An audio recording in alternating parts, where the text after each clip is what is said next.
So one of the most um, alarming and disturbing parts about church is the ladder system, or the tier system, or the sacrament system, or the commandment systems that they all have about you do these 8 things or these 14 things, and then once you're done, once you've reached the highest level, you're done, and you just have to kind of rest on your laurels and maybe retire and don't do anything stupid too bad for the rest of your life.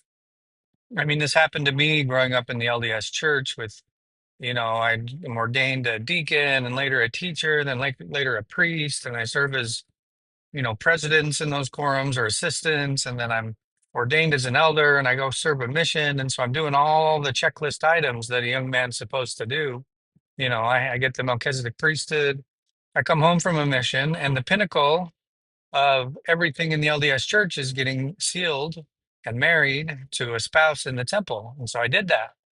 And there was no more ladder rungs to climb. There were no more merit badges to hang on my wall. And honestly, I stopped progressing.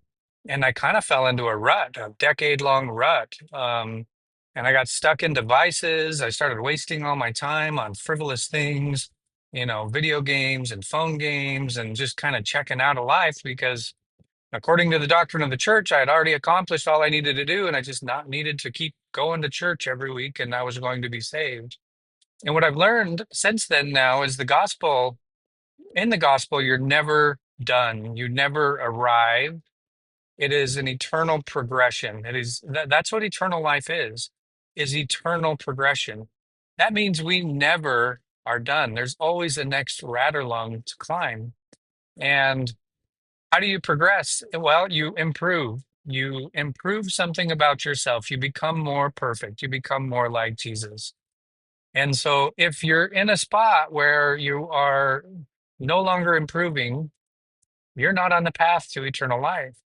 So I invite you to look for areas, any area in your life that you can improve, and then go change and improve.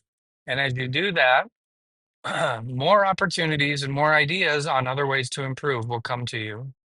Also, I invite you to go pray and ask God what you can do to become better in any aspect of your life. And I guarantee you, you will have a flood of thoughts on things and areas that you can improve. And this is the gospel, a gospel of improvement.